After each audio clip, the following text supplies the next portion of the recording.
Thank you, Colleen, for that great introduction. And hello, everybody. Today, I'll be talking about edge computing. Now, before I get into edge computing, I want to talk about a little bit of the trends. How did we come to edge computing? What are the challenges? And then discuss how we can create edge computing products that are extremely high performance while at the same time achieve the application goals, which is typically latency, throughput, power consumption, and the most important one, cost. Before I get further, rather than calling it an IoT device, what we really want to call it is a data center connected device. IoT is a very generic term for that purpose. And if you think about it, there are over 50 billion IoT devices. Now, all of them have different data sizes, which means you have huge amount of bandwidth. The cloud is really getting overpopulated with all the processing requirements. The reliability is starting to become further and further important and heading towards almost 100%. And just like any other data center connected devices, we shoot up with cybersecurity and variable response times. Now, edge computing is the solution. The idea is that you do all your processing locally and only use a certain amount of data to transfer over to the cloud. So that way your decisions are instantaneous, and you can use this for a variety of applications. If you look at the graphic on the right-hand side, you will notice that there are certain applications, like say a connected car or rail system or a wind turbine, requires extremely low latency. While on the other hand, you might have a street light, you might have smart buildings, that latency is not really an overhead. Like for example, the Zoom call I'm having with you, it's going through a Zoom's data center, but it does not require extremely like microseconds or nanosecond latency requirements. On the other end of it, the intelligence, which is a processing part of it, you have connected appliances that need to know an average information, or they call business intelligence. And then there are connected aircrafts, there are smart factories, there are oil rigs, smart grids, things like that, that really need to have real-time analytics. So when you think about a data center connected device, it's not one size fits all. It's a variety of problems that we're trying to solve using this particular new technology. Now, but if you're seeing the overhead of IoT or data center enabled devices, let's look at what happens in the computing. One of the things, we have many layers now with computing for data center enabled devices. So we have the edge layer, the fog layer, the cloud layer, and then of course we have all the sensors, we have the attenuators on the other one side, the physical plants on the other side, things like that. Now, when you take the edge alone, edge is really at the outer perimeter of the network. So think about it as, my office or my home or a community or a city or an apartment complex or a state or a country. Now, what really happens? So you take your sensor data, which you might have hundreds, thousands, or more. You process them locally where you determine what is the data you need. Data that needs to be transferred gets compressed there, and only a small piece of data goes to the cloud. Now, obviously, the network connectivity is a major issue across the world. Matter of fact, I read somewhere that almost 94% of all data center enabled devices are not actively on the network. So data can be transferred in batches or they can be transferred offline later. Of course, this causes a number of processing layers that go in between. Then the location of these processing devices or processing systems become critical. And what is even more critical is adding tracking. There's be continuous tracking, continuous diagnostics, make sure everything is working correctly, to make sure that the responses are accurate, to ensure that none of the systems have gone down, including the sensor system. So when you look at the architecture, there are so many different tasks that have to be involved, and these have to be distributed across the whole perimeter from the sensor all the way to the cloud. Now, let's take a look at what is happening in terms of trends. First and foremost, there's no such thing as an edge. Depending on whether you're a smart grid or whether you're a Fitbit watch or whether you are a car, the edge architecture would be completely different. For example, if you take a manufacturing unit, right? You have edge servers within maybe a plant or an edge server within each section of the plant. And then they aggregate to multiple servers on say in a central data center, which then communicates to the cloud. In the telecoms case, they break it down into the far edge, which is where the user is. Then there's an access point, which is where the central office is located, and then the backbone. So there's like different ways you can break down the edge. Now, one of the key things, edge does not have to be connected to the internet. This is very, very important because if you have like rural regions, farming, mining, things like that, connection may not be always reliable. 5G or 4G or even 2G may not always come by. You might have some certain times when there might be no connectivity. So you have to be in a situation where you can continue to run it. And then when the system comes back up or the network comes back up, you can sync and transfer the data. Now, let's look at the computing edge. One of the key terms in the computing edge is a concept called fog. The fog is a layer that's a filtering layer between the edge and the data center. What the fog does is two things. One is it kind of becomes an aggregator that can talk to multiple edge kind of clouds. It's almost like a cache coherency, where rather than having to go to the data center, it can go to the fog and then connect to other devices in other regions. A good example could be a smart grid, where I have, like, say, a southern grid, a northern grid, an eastern and western grid.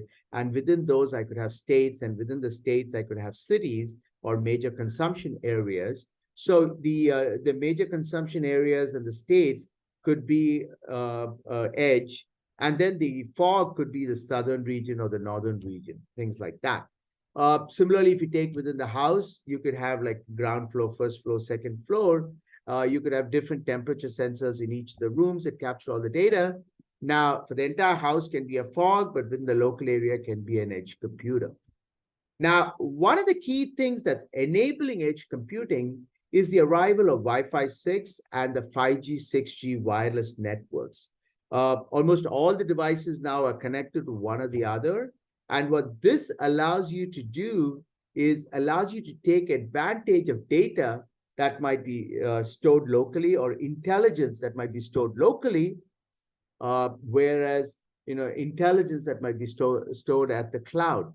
And you can mix and match them to produce the required analytics that's required for making decisions at the physical plant. Now, challenges. There are really four major challenges. First and foremost is latency, the response time. How much time is required from the time the sensor or an interface generates the data to the time that the actual response or activation occurs. In areas like, say, a remote surgery or a financial transaction like an options trade, cannot tolerate any sort of latency. While, for example, if it's a street light, or for example, if it's a display in the center city about a football score, they don't have to be very stringent. So depending on where you are and what is your application, your response times are very different, and that would matter in the selection of the edge systems. The other piece that is tightly related to latency is your bandwidth. Now, things like surveillance systems that have huge cameras and really automobile applications that have lots of cameras, they require significant bandwidth. So what can happen is, you can get buffered, you can get preempted, you can get a lot of bottlenecks and things like that can really affect your application performance. So the bandwidth needs to be really considered when you're making a decision on how best the edge systems can be.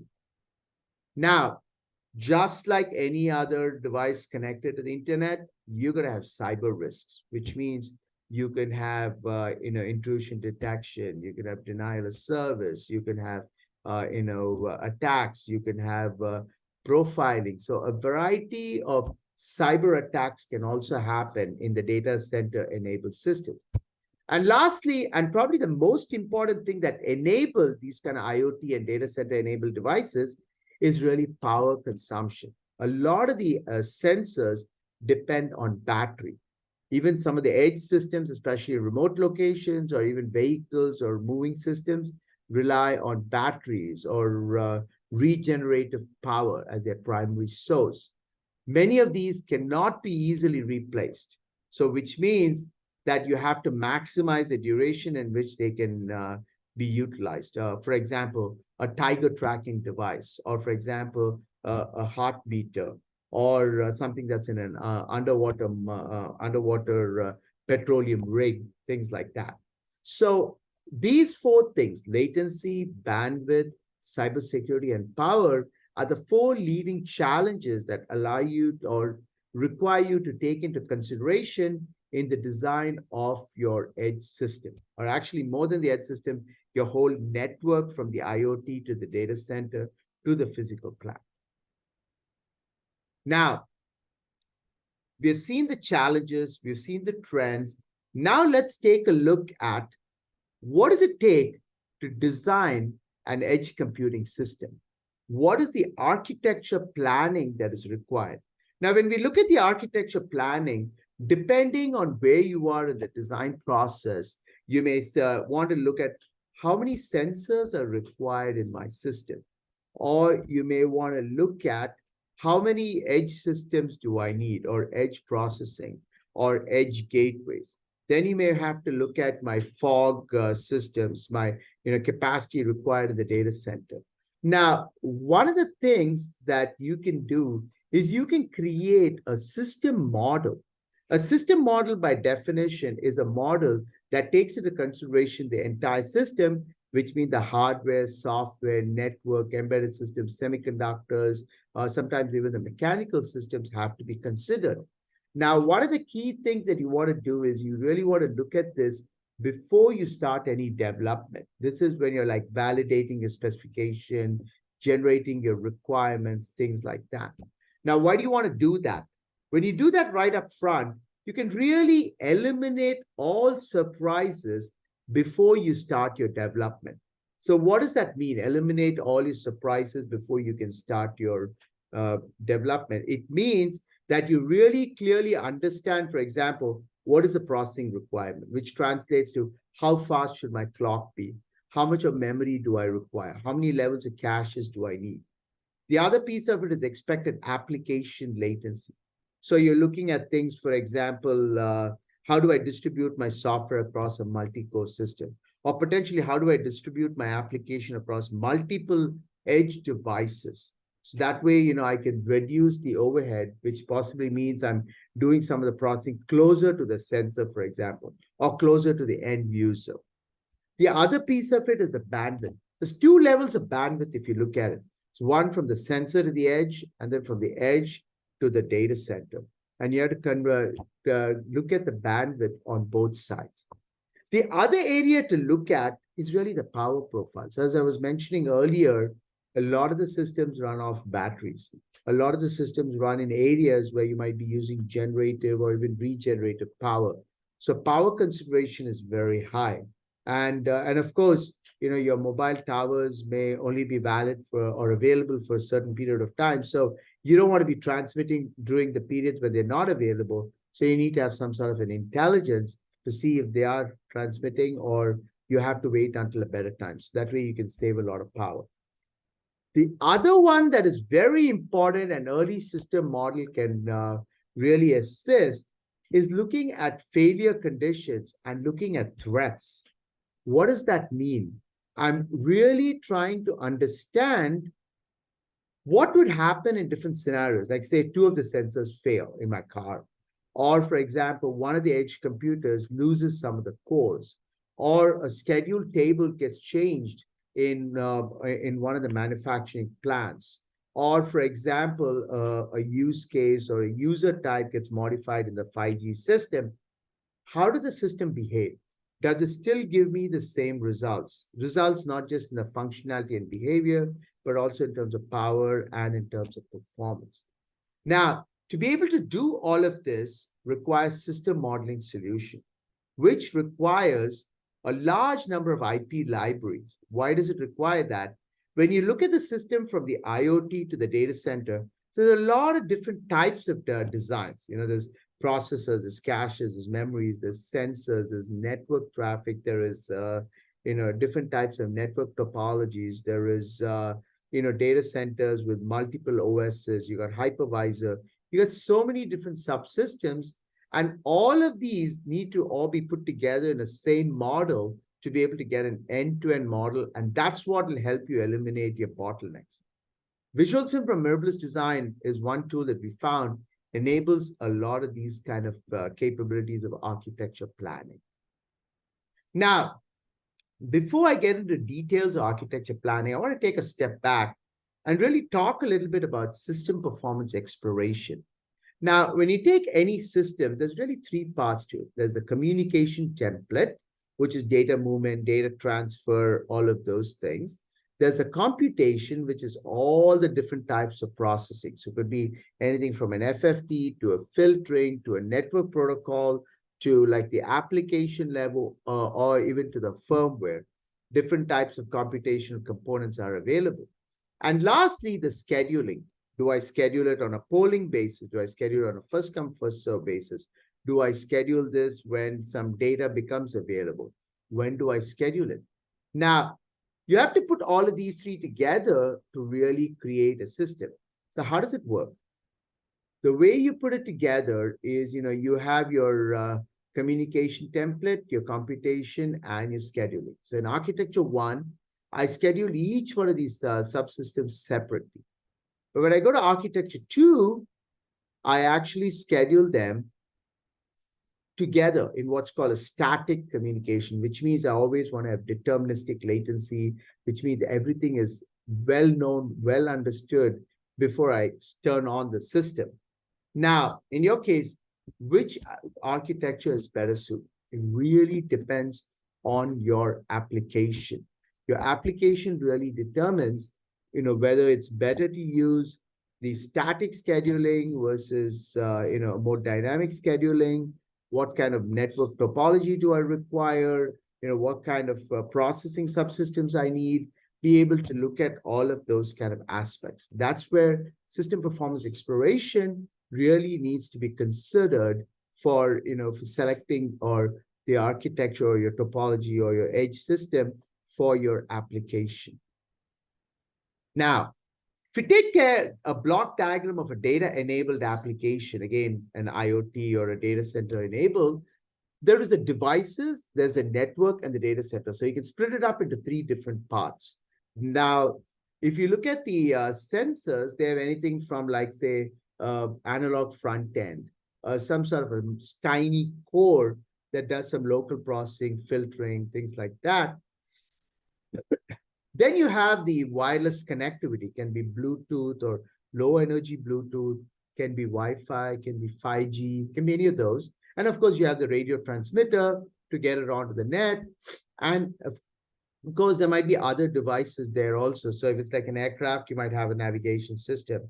If it is like a smart grid, I might have some sort of a power-enabled system, things like that. Now, the network itself, how do I connect it? What kind of topology do I use? How do I use redundancy? How do I look at, separation of edge gateway versus fog layers versus a direct connect to the data center? Similarly, in the data center, how many input interfaces do I need? How many hypervisors? How many OS instances do I need? A lot of decisions have to be made to enable a data center enabled system. There's a lot of different parts that you need to be looking at. Now, if you take a system model or a system view of things, you have, as I was talking about, all the devices. You have the network hubs, the gateways, the data processing, and of course, the final data center server. Now, let's first take the device itself. which is the sensor or the local IoT system. It could have an energy harvester, a battery. Of course, it'll have sensors, front ends, probably some sort of an MCU. So like a in-order RISC-V, or like say an ARM M4, or like an R5, or things like that.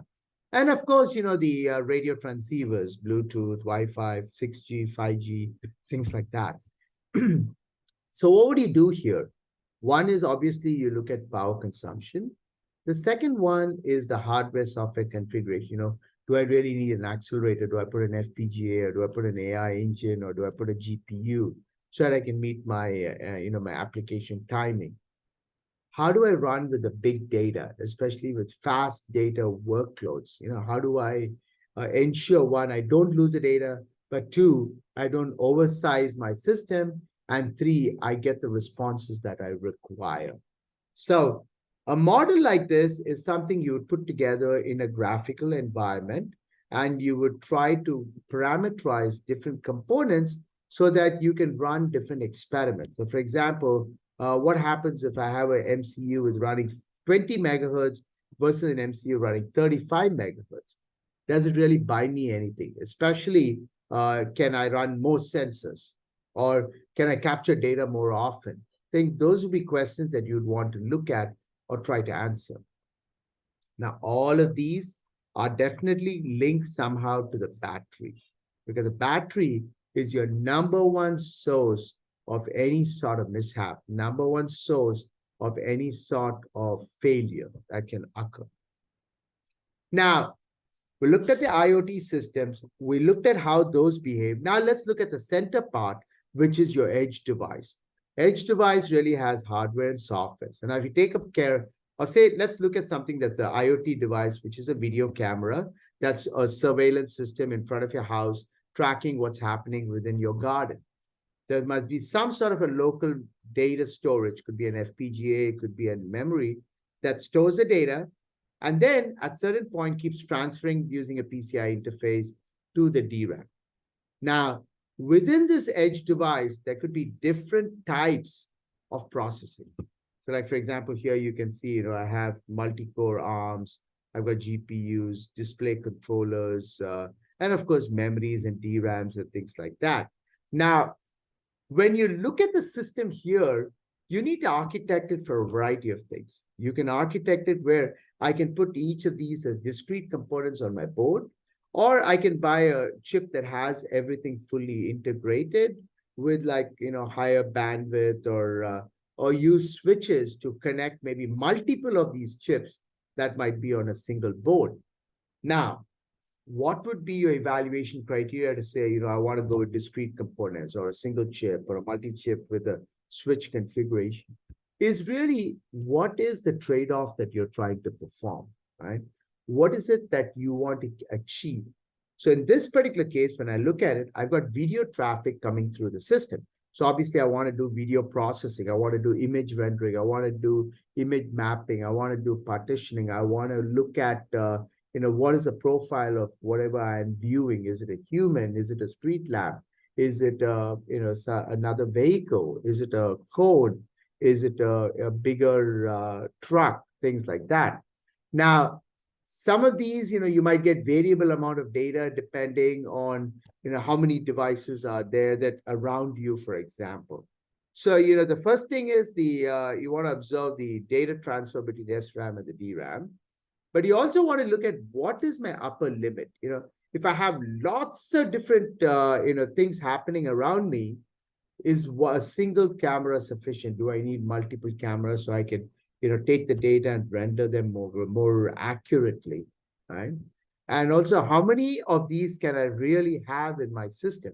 If I'm a car, I can put 200 video cameras. I could probably put 7 or 8. If I'm a low-end car, like say a Suzuki or a Kia, versus I'm a high-end car like a Bugatti or a Lamborghini, again, my requirements would be very different. Now, this experiment that we performed, we first sent data at 21 packets per second from the video interface. For after processing and rendering and showing it on the display, the worst case was 414 microseconds. We said, okay, now let's try an experiment where we, make this 10 times. So we went to 210 packets per second. Notice here, we're at 414 microseconds. Boom, we jumped to 12 milliseconds, which means we're up 30 times. So even though the traffic was only 10 times, we're actually jumped 30 times. So a massive jump between the two scenarios. Also, if you notice, these were pretty sequential and, like very concurrent, very, deterministic. Here, there's a huge variation in the latency itself. So two things happen. One is latency jumped by 30x as opposed to 10x. Second thing is the variations became much larger. So now I'm going to take 210 packets and bump it to 300 packets. Right at that point, the channel gave up and said, hey, I'm having a buffer overflow. I can't handle any more load. So now we know it's somewhere between 210 and 300 is the maximum capacity that we can handle. So we looked at it some more, and we found that 250 packets is the upper limit. As we know, the over 300 was, the buffer overflow, but 250 worked perfectly. Now, we have looked at the overall system behavior. We have looked at the overall behavior to the network and back. Now let's look at the edge computing system specifically around the processor, specifically around what the edge computing systems require. So here we looked at two systems. We looked at an ARM-based and we looked at a RISC-V based. So the things that we wanted to look at, things were like heat capacity, how many MIPS, what was the network latency, what was the power on each of the devices, what was the activity on my Bluetooth system. So, really what you're doing is you're comparing latency. You're looking at, with or without tailored AI or data filtering, and comparing it with the average power consumption for these scenarios. Now, one of the things we noticed is depending on your application, your use case, and your workload, your performance and your power observed would be completely different. There could be substantial difference, like bursty traffic versus deterministic traffic versus uniform traffic. The activity would be completely different, which means my decision on the processing cores would have to be quite a bit different, which means that, if your application is A versus B, you could be saving a lot of money by reducing maybe the clock speed or the number of cores or the amount of memory required, any of those kind of things. Now, obviously, the edge computing, the actual processing, the overall system is a big decision that has to be made. But at the same time, we also want to look at what happens on the network devices. So there are two scenarios. One is where we have a 1 gigabit link, the other one 1 gigabit, but we also do some edge processing, both single and multi-core. So if we look at it, we hit almost 1 millisecond for the devices when we just have the direct connection going to the data center. Now, the edge devices, when we added like both single and multi-core, you can see how the latency has dropped off by almost a tenth. Because most of the traffic is right down here, which is only 0.1 milliseconds or 100 microseconds. So which means that adding the edge device could actually increase, in this particular scenario, increase it by almost 10x your performance or your response times. So which means the edge computing has really helped in getting real-time analytics, reducing the latency, things like that, and possibly offloading the work from either from the IoT or from the data centers. IoT, which means battery life is longer. Data center means cost reduces. So there's advantages on both sides. Now, when we get deeper into individual subsystems within the either the edge or the IoT or the data center, is we want to look at what needs to be optimized. So in the case of a Bluetooth, which is a wireless modem, power is obviously a most important thing. So we want to see or gain opportunities where we can keep reducing the power, moving it to, say, a sleep state or moving it to an idle state. So that way, you can look at how the state transitions are sent from, one state like a low power state to a sleep state or wake up processing. And you can try different experiments here, adding one or two more states. Or for example, you want to, like wait for a much larger window as opposed to a smaller window of transmission, things like that. How does that impact power? How does it impact my performance on my edge system? How does it impact the memory of the network bandwidth or the network throughput? Now, now that we have looked at certain aspects, such as, for example, the network capacity, the hardware and software, the end-to-end response times, things like that. Let's also look at a system that has already been designed, but where we have cyber threats or cyber security. So when you look at cyber threats or cyber security, what you're looking at is things like, for example, distributed denial of service. What is distributed denial of service? It's where you have lots of these different bots or lots of these automated systems on a network that are at the same time, hitting a single network interface. There could be a targeting a vehicle, could be a smart grid, could be or even some sort of a display systems, things like that. So these are really malicious traffic that is really trying to break down your particular system. So if you look at it, you can see hackers versus a legitimate user. They both look identical, but then you know that one of them is real, one of them is not. How do you ensure that when it comes to your source, or comes to your processing center, only the devices that are connected, only the devices that are legitimate operations can go through. Others are eliminated or stopped in real time by those network gateways or by network systems. Now, what are the things that can happen? Two things that can happen. The first and foremost is resource usage on your servers can increase substantially. That is one thing, which means your network response time is going to reduce, going to increase, which means your regular users are going to be impacted. The second one is really worrying about, trying to determine, is this normal traffic or is this an attack traffic? A quick way to determine which system we're really dealing with. Now, when I look at my statistics, you can see here, this is response time for the MIPS on the edge computing versus the response time. Now, when I have this kind of a high, incidence of malicious traffic, you can see the response time really starts spiking up when this malicious traffic is hitting. The other thing, obviously, is the resources are extremely overused. So what do? We create a virtual model. We generate these kinds of distributed denial of service attacks.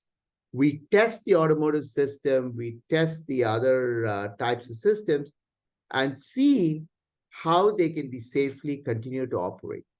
Based on this, we come up with a risk assessment. And the risk assessment helps us in determining how to create the interactions, how to handle the restrictions, how to handle what we call network hygiene, which is essentially eliminating all the malicious traffic. Of course, testing is very important. We want to be able to test as much of it as possible, both with the final product, but also right up front. The network simulation or the virtual simulation allows you to be able to generate what are all those different tests, what are all those different scenarios. And then, of course, when you're doing your analysis, you're looking at your throughput and latency like this when you're actually getting hit, when you have a malicious traffic. So the simulation model will look at the outcomes and then determine what is the optimal configuration. Now, when I compare failure and cybersecurity threat analysis, one of the key things that stands out is buffer overflow. So you can see right over here, the buffer occupancy is 2002. On normal traffic is just 1. So which means that during normal traffic, everything is good. We're not seeing these huge spikes. We're not seeing a lot of variations or exponential hikes in bandwidth usage, things like that. So when I look at here, the range is very small in effective throughput. It's just 4.74 MIPS.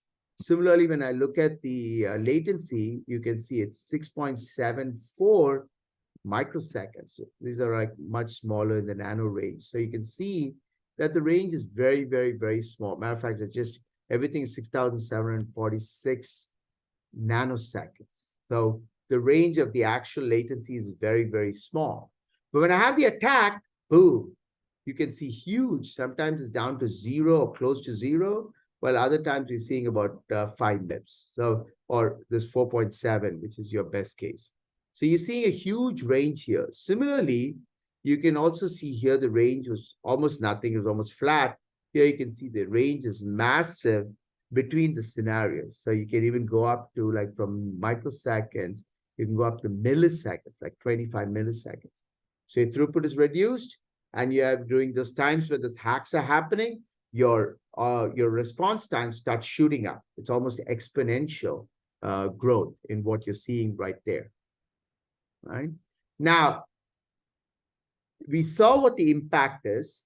Now, what we want to look at is what are the bottlenecks? What are the security threats over here? So there's two scenarios. You put a firewall and you don't put a firewall, or you put a firewall and you don't have a firewall. So you can notice here, again, the range is very small. You have very stable response time. But here, you can start noticing these spikes. So these were the times when that security threat occurs. So you can see those 2 points. You can see here it was about 0.2% versus 0.8% of actual attempts that were successful. Effective throughput, notice at the point where we had the problem, drops substantially. But here, obviously, there's no hacker success because there's no hacker with the firewall, because we've been able to eliminate all of them. But effective throughput is flat. There's no other range over here. So those two are important factors to be considered, when you're putting your backtest due to your frequent server attacks, and the malicious devices are blacklisted and eliminated from the main flow. So this could be happening right at the sensor level, edge level, fog level, or at the data center level. So in conclusion, the architecture is key for your data intelligence. So taking that raw data processing, the architecture that you set up, so the topology, where you do different types of data, how many levels of edge and fog and data center you have, they must all be done during the planning stage. You want to be able to distribute the processing across these different areas. So where the application required, you must fully validate both power, performance and area, and failure security. So this is an important thing. Do not wait for testing your failure and your security after you get your device back. Test it right up front. Test it with your architecture. Test it with your system model. Now, the other piece of it is, what's your worst case data? What's your worst case processing? How many software tasks how do they need to be assigned? You must design all of that, understand all of it before you start your development. The other piece of it, which is future control. Edge computing is the future. No matter how you like it, you're going to have edge devices. Now, how many devices, how many levels, we don't know. It's really application determined. But you want to create these systems such that they're scalable for the future. And one of the things that's important is the applications are coming out every single hour of every single day. So future requirement is not what I'm talking about 5 years from now, 10 years from now. I could be talking about next week.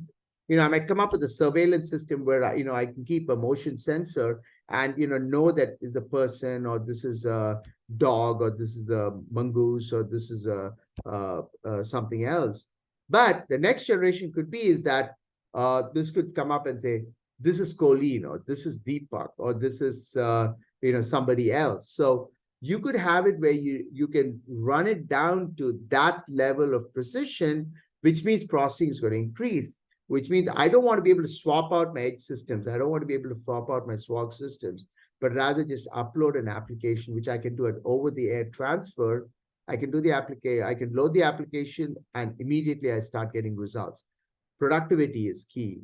The the response time is key. Response time from adding new functionality or adding new applications. So with this, a quick introduction to Mirabilis Design. Mirabilis Design is a software company based in Silicon Valley. We provide systems engineering and modeling solutions, and we have development and support centers across the world. Mirabilis Design software visual sim architect used as semiconductor, network, and embedded systems level allows you to create a graphical model, has a multi-domain simulation engine, and lots of IPs to create your end-to-end system. So wherever you are, IoT, fog, edge, data center, network, we've got libraries of IP for each one of those. And of course, an open API to integrate this with the rest of your design flow. What does the Visual Sim Architects modeling enable you? First and foremost, architecture trade-offs. If you're looking at hardware, software partitioning, looking at, for example, the assignments of tasks to deter or across edge, fog, data center, doing system validation of your specification against the requirements, functional testing, which is checking each piece of code or checking different piece of code and inducing faults and seeing what happens to the system. And last but not the least, this can all be used for communication across your entire food chain or across your entire design chain. So with this, I'll be wrapping up my presentation. Now I'm going to hand it over to Colleen so that she can take over the Q&A system.